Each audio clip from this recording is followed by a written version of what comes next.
Bonjour à tous.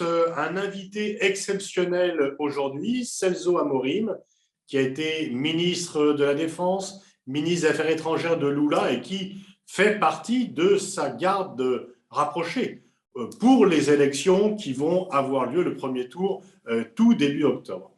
Première question, Celso Amorim, est-ce que Lula est favori et pourrait-il gagner l'élection dès le premier tour? On espère. Bon, c'est tout juste. Je suis sûr que Lula va gagner les élections, mais si c'est le premier tour ou non, on est de justesse là, pour être, disons, clair et objectif. Évidemment, dans ce dernier moment, il y a un grand effort. Lula est en campagne, il a été au Rio Grande do Sul, à Santa Catarina, au sud du Brésil, justement, où Bolsonaro est plus fort. Et on a beaucoup d'espoir qu'il puisse gagner dans le premier tour. Alors, l'autre crainte aussi que l'on entend beaucoup en France, c'est que Bolsonaro pourrait, comme son modèle Donald Trump, ne pas reconnaître sa défaite et provoquer des émeutes ou des violences au Brésil. Bon, tout est possible avec Bolsonaro, mais évidemment, il n'est pas une personne à qui on peut avoir confiance. Même non, ma conviction personnelle, c'est que même s'il essaie de le faire, ce sera un échec, comme pour Trump. Et que l'armée ne le suivra pas, il n'y a pas de risque d'un coup d'État militaire comme dans un lointain. Je ne crois pas. Je ne crois pas. Enfin, j'étais ministre de la Défense, je crois que les militaires ont fait des erreurs, ils se sont laissés aller un peu par Bolsonaro, mais pas jusqu'à ce point-là. Et je dis d'abord, d'ailleurs, qu'il n'y a eu jamais un coup militaire au Brésil sans l'appui de l'élite brésilienne, l'élite économique, des grands moyens de communication et disons, des forces extérieures. Et dans ce cas, il n'y en a aucun. Ce ne sont plus les mêmes États-Unis et donc ça change les choses. Bon, enfin, vous voulez nommer les États-Unis, c'est vrai. Enfin, même le ministre, le secrétaire de défense était ici, il a fait l'éloge du système électoral brésilien. Je pense que non. Enfin, si Trump était au pouvoir, je ne sais pas. Mais, enfin, oui. Alors, donc, heureusement, il ne l'est plus. Lula arrive président. Quelles seraient ses premières décisions en politique étrangère? Quel serait le changement en politique étrangère par rapport à Bolsonaro? C'est très difficile de nommer seulement une question parce que Bolsonaro a tout détruit. Alors, il y a beaucoup de choses à refaire. Mais je dirais que, disons, un sujet qui serait, 2 ou 3 sujets qui seront, disons, très hauts dans la priorité, d'abord, c'est la question du changement climatique. C'est une grande question, sera une question centrale dans la politique extérieure. Quelle sera l'initiative? Je ne peux pas anticiper parce que je n'ai pas parlé avec Lula, mais je suis sûr qu'il y aura une initiative. L'intégration sud-américaine, je suis sûr, et les relations avec l'Europe. Et comme ça, je dis 3 choses comme ça. Il y a évidemment beaucoup d'autres, l'Afrique, mais enfin, pour être très simple. Et je pense que Lula serait aussi, il se forcera pour être un interlocuteur pour la paix.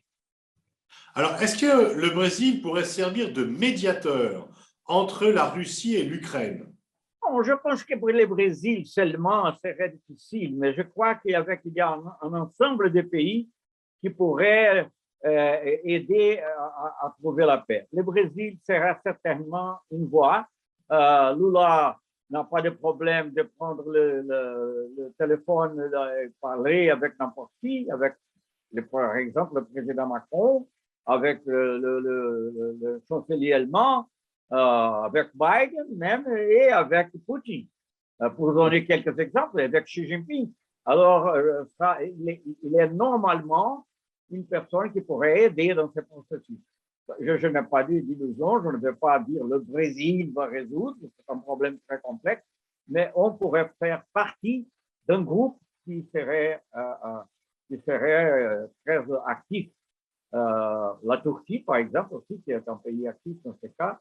Dans le passé, il y a déjà eu une tentative entre le Brésil et la Turquie pour résoudre un problème très important, le problème du nucléaire iranien?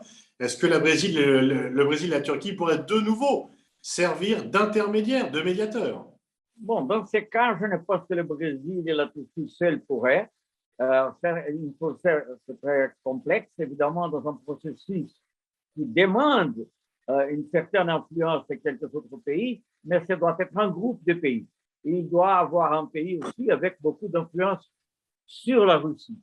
Et je crois que le pays avec influence sur la Russie, c'est surtout la Chine. Mais n'oublions pas que le Brésil, comme la Chine et d'ailleurs la Russie, font partie des BRICS.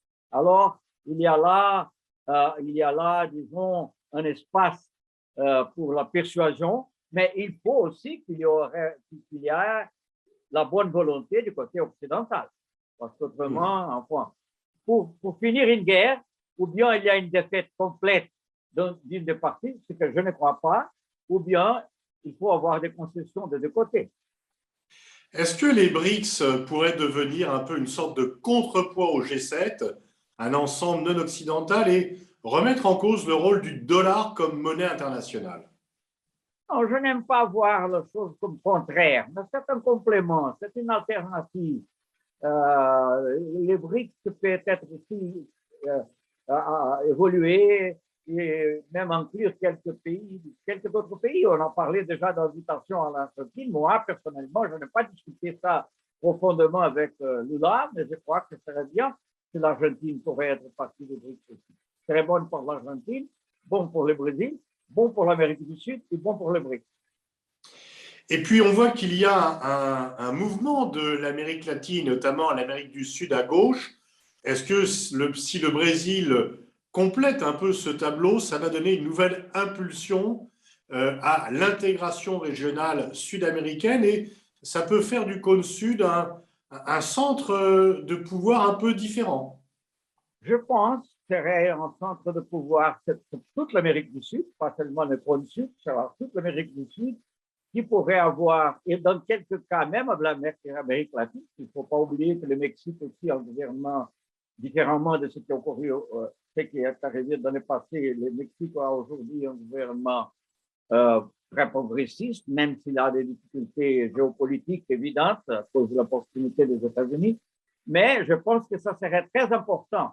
Et je pense que la relation entre l'Europe et l'Amérique du Sud, l'Amérique latine, serait fondamentale pour garantir un monde plus multipolaire et un monde plus multipolaire et plus favorable à la paix. Est-ce que dans cette circonstance, il n'y a pas un espace pour une coopération entre la France et le Brésil plus grand qu'avec Bolsonaro, avec des visions assez complémentaires de la vie internationale?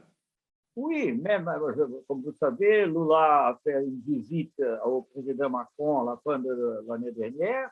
À la fin de l'année dernière, il a été reçu même presque comme chef d'État, ce qui indique la possibilité, ce qui, disons, déjà un grand symbole, mais outre la question du symbole, je crois qu'il y a une vision très, très semblable de la relation internationale, du besoin de n'avoir pas le besoin de faire un choix entre la Chine et les États-Unis, mais travailler pour la multipolarité. Eh bien, c'est tout ce que l'on peut La souhaiter. politique extérieure de Lula est gaulliste. C'est tout ce que l'on peut souhaiter et espérons cette nouvelle impulsion dans les relations entre la France et le Brésil. Merci beaucoup, Celso. Merci beaucoup, Celso Amorim, de ce temps et bonne continuation pour les jours qui viennent. Merci.